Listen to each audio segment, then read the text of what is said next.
If you take the example of walking down the street on a busy day, and you're walking down the street and you see somebody coming towards you that you know quite well, so you go to wave at them and they just walk past without seeing you. Interesting to ask yourself, what would go through your mind at that point? What would you feel? Now, if you were feeling quite good that day, you might say, oh, they weren't wearing their glasses. Or they were preoccupied with something. They didn't see me, that's fine. And you wouldn't think any more about it. But if you were feeling a bit vulnerable, a bit sad perhaps, or you had an argument with your partner or with the children that morning, then you might well conclude, why didn't they acknowledge me? What have I done to upset them? I've lost a friend. That's always happening to me. I don't have very many friends. I wish I had more friends.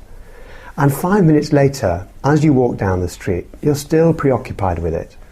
And indeed, you might have missed several other people coming in the other direction yourself. But you're still lost in subjectivity, just assaulted by a lot of these negative things. And that's why you could see it as being negative propaganda against the self, just like propaganda in wartime is put about to try to convince people of things. So a propaganda against the self is, I'm failure, I'm stupid, look what's happened to you. It's like something sitting on your shoulder, whispering in your ear how bad you are. Now, if you imagined saying you're a failure to somebody else, if you imagined saying to them, you're useless, you're a failure, and you did this all the time, 100 times a day, you might imagine they'd feel pretty fed up about it, pretty upset, pretty depressed. But that's what depressed people do to themselves. This is what we do to ourselves when we're depressed. It's just we have this constant, what you might say, self-talk, running commentary on everything we do, saying, look at that, another example of how stupid you are. And just like if we were talking to somebody else, they'd feel really bad. So we feel bad to have this commentary running on and on and on. And meditation enables you to see that more clearly, to see the chatter of the mind just going on and on and on. And to begin, not to try to repress it or suppress it, not to try to push it away, but just to notice it, to acknowledge it, even to welcome it and say, almost with a smile, there you are again. And when we greet it with a smile, there's a very, very curious thing happens. It tends to go by itself. It's a bit like opening the door to an unwelcome guest, and then the unwelcome guest stays for a while and goes. But if we bar the door, the guest simply stays outside hammering. So that's the attitude of meditation, to open the door to these things, to smile at them, and they stay around for a while, and then the irony is, they go. It's a major discovery. They just go. They're like a cloud that floats away. And then the sun's there, and the sun was there all the time. That's the remarkable thing, but when the clouds cover it, you often say, the sun's gone in. Well, the sun hasn't gone in, it's still there. If you take me and my colleagues were always interested in how best to help people who are depressed. And we know that there's a therapy called cognitive therapy that works very well for depression.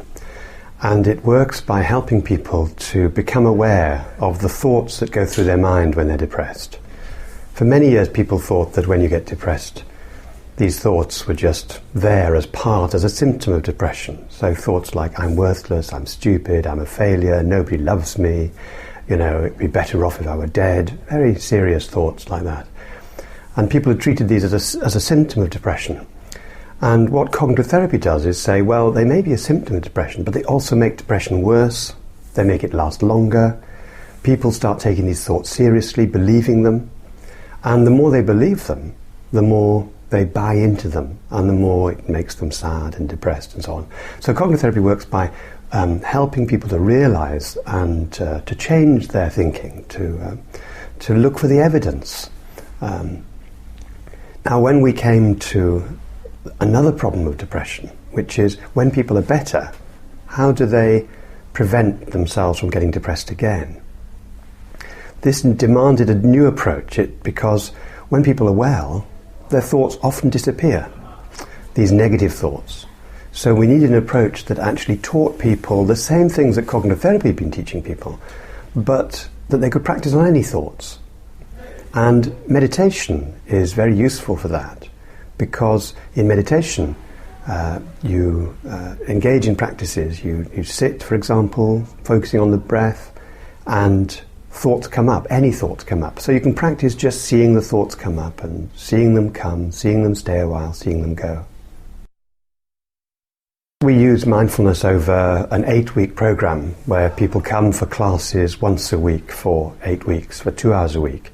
And they learn intensive practices of meditation that have been used for over 2,000 years in the East. And these have been adapted and developed in a way that people can use them on a daily basis. And when they do that, we followed people up now in 2 studies for 12 months after they'd done this 8 weeks. And people with more than 3 previous episodes of depression, it about halves the rates of relapse from, in one study, sort of 66% down to 37%. In another study, 78% down to 36%. So this is a remarkable result. I mean, if one had found a drug that actually could cut the relapse rate like that, it would be all over the world by now. One of the things that's happening now is that many scientists who are therapists for other things other than depression, anxiety, eating disorders, insomnia, schizophrenia, are beginning to look to see if they can use and adapt this mindfulness approach to, again, help people stay well. Once they've got over the worst of an episode, then the question often is not how to live their lives, but also how to live their lives in a way that deals wisely with the possibility that these things will come back or will threaten to come back one day. And meditation is extremely useful at helping people stay aware and awake, both for the early signs of symptoms, so they can take action earlier instead of waiting until it really boils up, but also beginning to divert away from all these thoughts that would worry them so much.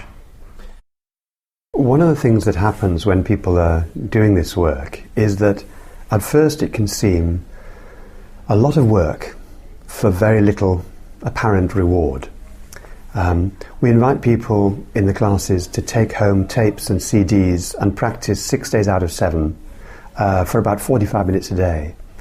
And when there's been a lot of stress around, sitting for 45 minutes or doing the body scan for 45 minutes, anything for 45 minutes, is difficult. First of all, it's difficult to find that time in your day. You have to reconstruct your day because nobody's got an hour a day to spare. So one has to try to find that. That's difficult enough.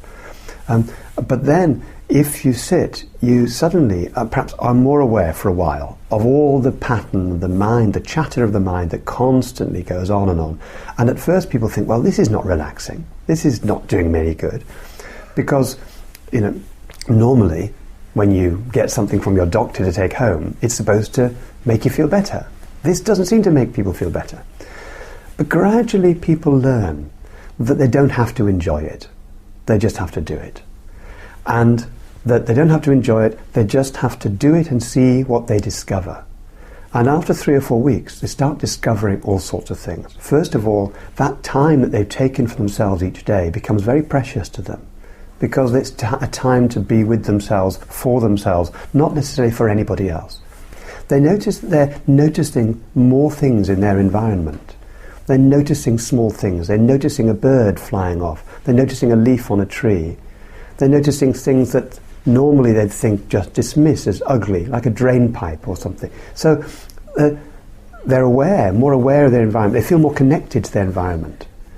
And what's so powerful are those moments when normally they'd have spiraled down into a depression, when they would have said, you're worthless, you're stupid, when this voice would have arrived, as it were, whispering in their ear. And they have a moment where they feel themselves beginning to be sucked into the whirlpool of their emotions. But then they're able just to stand on the outside and say, I don't have to go there. This is just a thought. And the amazing sense of liberation, amazing sense of freedom that this gives them, to be able to say, this is an opportunity to practice, and I don't have to get sucked into there. And then when they notice that without having to do anything, the voice itself disappears, that's an amazing discovery, that they don't have to do anything, don't have to fix their problems. They can just be with them and explore this awareness. So these moments, which often don't come straight away, indeed, you can't even expect them to be there, because exactly how it strikes people will be different from person to person. When this happens will be different from person to person. We tell people, you're only responsible for the input. You're only responsible for the input. You don't have to worry about the output. You don't have to worry about the outcome. Just do what it says to do and see what happens. Gradually, one by one, people make discoveries that they would have never thought possible.